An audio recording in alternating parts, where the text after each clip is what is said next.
Olá pessoal, como estão? Espero que se encontrem bem. Bom, eu sou Ana Paula Petrucci, nutricionista e facilitadora de programas de Mindfulness e vim aqui responder uma caixinha que estava lá na outra rede para falar de algo que as pessoas ficam na dúvida hoje em dia. Se no final das contas as dietas funcionam ou não. Mas antes disso, eu quero te convidar a se inscrever no meu canal, a curtir, compartilhar e fazer com que este conteúdo possa chegar a mais e mais pessoas. Porque, obviamente, esse é um assunto que traz um grande sofrimento e eu quero tentar aliviar um pouco esse sofrimento, trazer mais leveza e que vocês possam, a partir do conhecimento, se libertar. Porque, obviamente, gente, quando a gente tem a informação, a gente já tem um passo para se libertar aí de eventuais sofrimentos e fazer mudanças importantes e necessárias.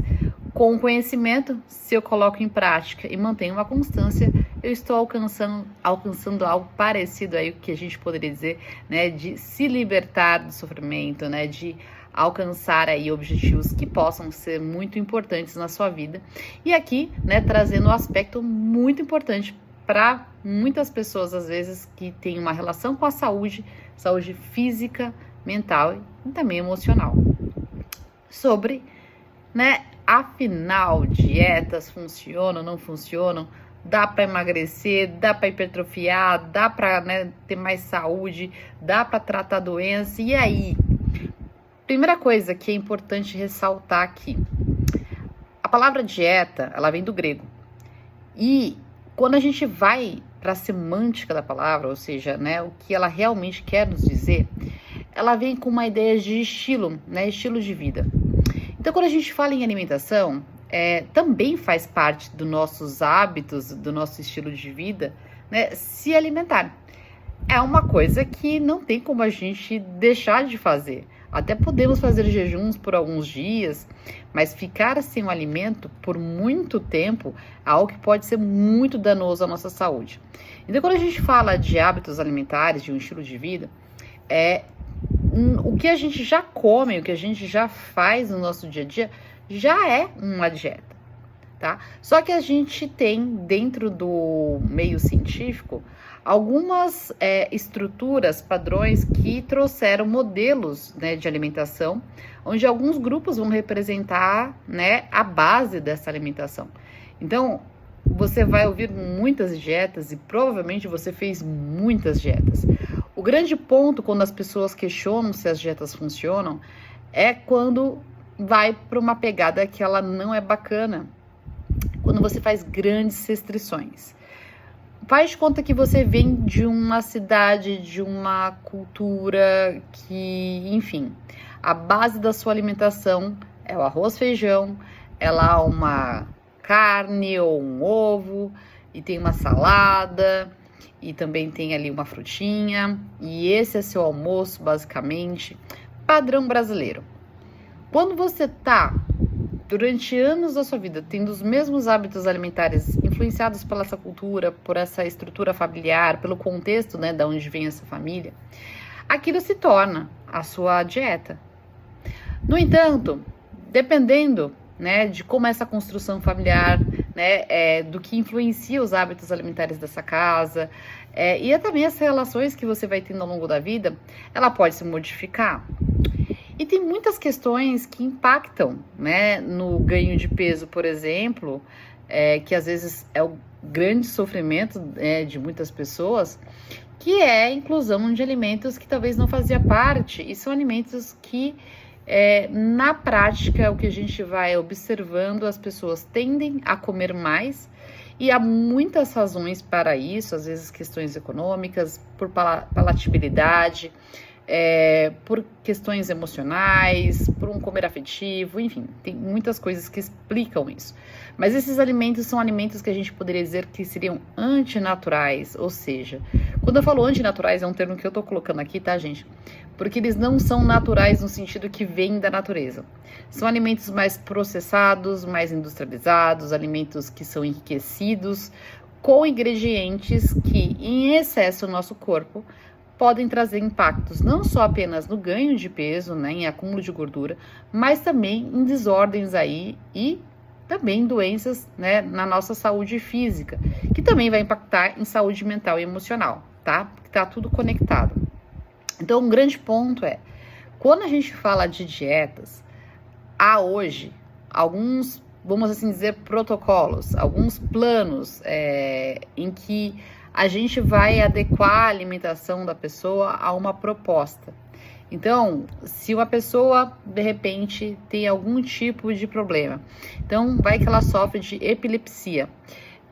Foram feitos, né, testes dentro, né, de um processo todo enviesado pela ciência, ou seja, todo certinho, todo padronizado, para encontrar a melhor dieta que atendesse a esse tipo, né, de pessoa que sofre dessa questão. Então, quando fizeram um estudo com este grupo, notaram que uma dieta mais cetogênica caía bem, trazia grandes benefícios. O ponto é, boa parte das dietas que a gente conhece hoje, elas têm uma origem que muitas vezes está relacionada a uma questão de doença. Mas não quer dizer que todas. Quando a gente pensa numa dieta para hipertrofiar, ou se não, uma dieta para emagrecer onde a pessoa não tem nenhuma comorbidade, é só uma questão de excesso, né, de gordura, a gente não está trabalhando que nem pacientes que têm uma condição clínica. É diferente. Então, veja que quando a gente vai fazer um déficit calórico, que as pessoas falam muito, né, para emagrecimento, não é restringir, deixar a pessoa sem comer, ou deixar de comer as coisas que gosta, nada disso. Só que é importante que o paciente tenha adesão a essa dieta. Ou seja, que ele realmente goste das coisas que está comendo e que ele consiga trabalhar outros pilares importantes, porque quando a gente vai e faz um cálculo, né, para estimar o quanto aquela pessoa precisa comer para emagrecer, é claro que há outros fatores que influenciam na questão da perda de peso. Déficit calórico é uma dos pilares, obviamente, mas a gente tem outros fatores comportamentais, ambientais que interferem, né, nesse processo. Então, manter, né, esse processo e fazer com que, com o tempo, a pessoa vá perdendo esse excesso de gordura e chegue no seu objetivo, demanda também uma participação extremamente importante do próprio paciente, que é a figura ativa, né, nessa situação.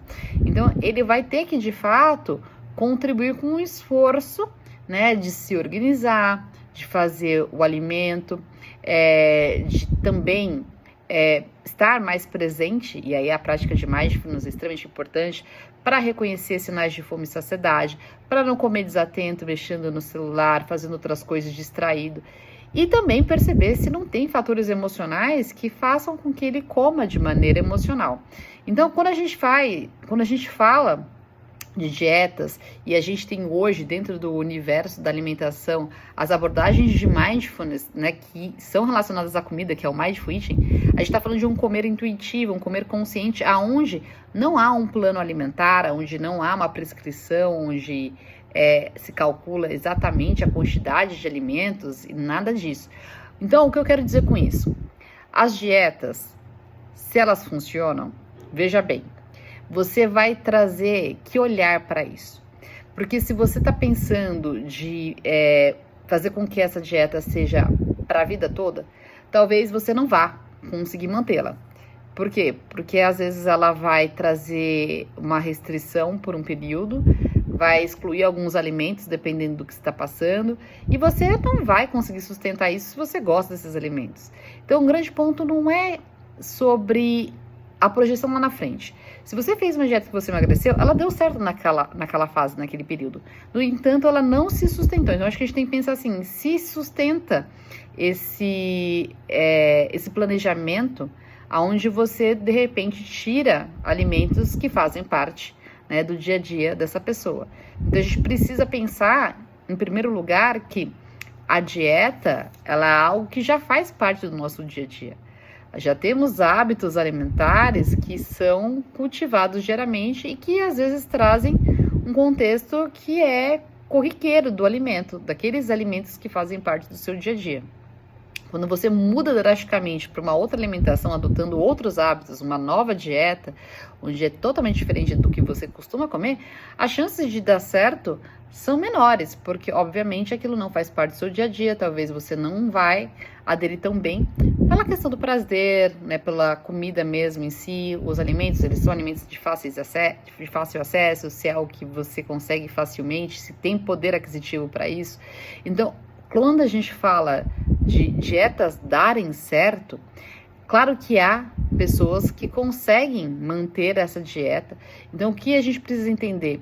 Uma coisa é você fazer uma restrição por um período, que é importante para, de repente, trazer algum impacto no seu corpo, seja por saúde, seja por emagrecimento ou o que for. E depois fazer uma reeducação alimentar com esse paciente, né? Fazer com que não se tire o alimento que ele goste, mas se inclua alimentos que vão favorecer a sua saúde e outros objetivos. Então, quando a gente fala de comer consciente, abordagens de Mindful Eating, comer intuitivo, quando a pessoa já passou por um processo onde ela sabe, né, mais sobre o alimento, sobre o impacto do alimento sobre a saúde, sobre fome e saciedade, estar presente, isso tudo vai fazendo com que a pessoa, com esse conhecimento colocado em prática, vai gerando uma sabedoria alimentar e esse comer mais intuitivo. Então, ela já tem noção de como montar um prato, ela sabe, né, qual a importância dos alimentos, né, para a saúde. Se de repente ela quer ganhar massa, ela vai saber que alimentos são importantes para a construção dessa massa. E claro, o nutricionista sempre vai ser importante nesse processo. Mas é explicar para vocês, as dietas funcionam? Depende. Vai depender da pessoa, do contexto, de como está sendo colocada essa dieta, de como está sendo feita essa dieta, se está tendo adesão do paciente e, claro, perceber se o paciente está afim disso também. Porque às vezes ele está lá, às vezes forçado, às vezes tá, mas não está tão engajado nisso. Então a gente precisa entender, né, quais são, né, os aspectos que hoje interferem na vida dessa pessoa, questões comportamentais, psicológicas. Então tem muita coisa que interfere.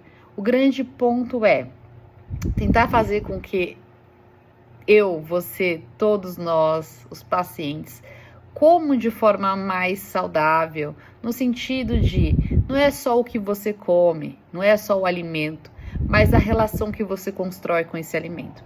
E aí sim, quando você constrói uma relação saudável com a comida, e não importa qual seja o alimento, porque nenhum alimento de forma isolada tem poder de fazer mal. Mas quando a gente constrói uma relação boa com a comida, isso impacta e muda e faz toda a diferença.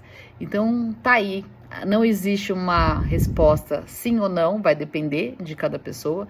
Tem pessoas que o comer intuitivo é o caminho, é o que vai realmente corresponder às expectativas dela.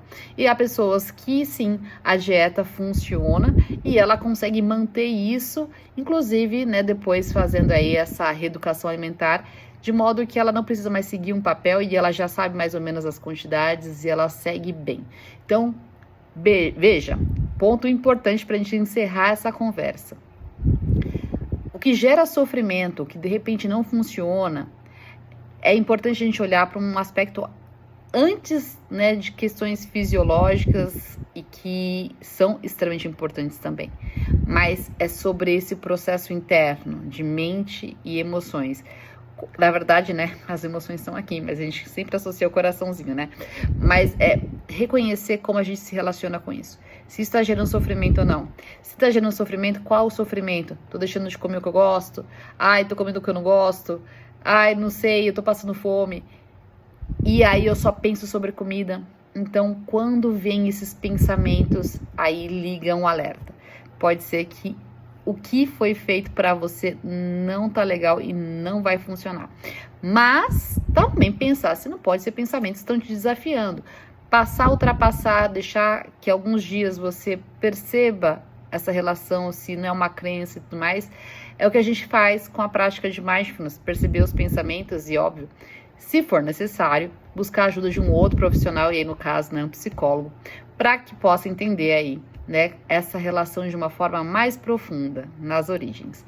Bom, espero que esse vídeo tenha feito sentido para vocês, que tenha contribuído de alguma maneira, e se foi útil, compartilha. coloca aí, né, também comentários do que pode ser melhorado, do que a gente pode trazer ainda mais para você. Que o conhecimento possa, então, aí te libertar.